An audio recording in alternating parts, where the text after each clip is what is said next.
Hi, welcome to my channel, and we are learning residency here. So being a resident doesn't mean being a PR or being a citizen. Tax resident is entirely a different thing. So let's learn how we become a resident for the tax purpose.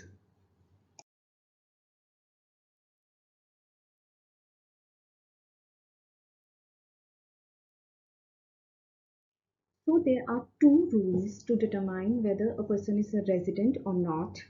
So first one is the factual rule and the second one is the deeming rule. At first we apply factual rules and then we move forward to deeming rules. So let's see what are the factual rules first. So the most important thing is the factual rules does not apply to corporations. It applies only for the individuals. So let's see what are the factual rules for the individuals. There are two factors, primary and the secondary. In the primary factors, we see whether there is a dwelling place in the Canada maintained for use. If a person has rented it, it doesn't count as a dwelling place for use. Second point is whether a person's spouse is in Canada. Even if the person has left Canada and his or her spouse is in Canada, that means he or she is a resident because his or her spouse is in Canada. Same applies for the dependents. Even if a person is not in Canada but his or her dependents are in Canada, that are reasonable ground for him or her to become being a resident for a tax purpose, for the tax purpose. Then secondary factors are personal property kept in Canada like furniture, jewelry, or maybe some other things like car, other things.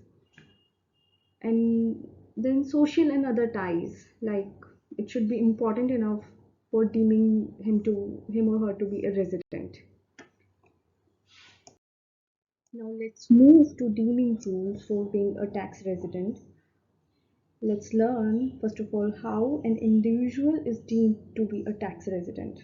Even if a person is not factually resident, if he or she has been staying in Canada for more than 182 days in a year, then he or she will be tax resident in Canada for that year.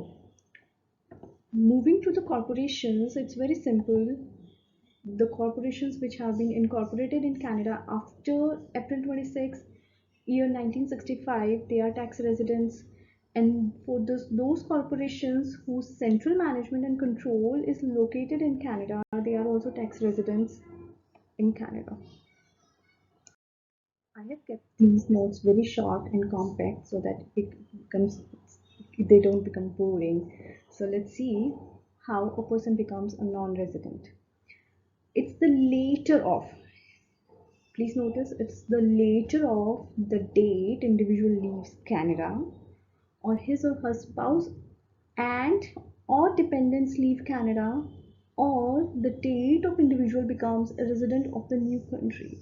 So even if a person has left Canada on say 15th June, but his or her spouse has stayed in Canada for like till 15th September, so 15th September, which is the later of the 15th June and 15th September will be the date the person will become a non-resident.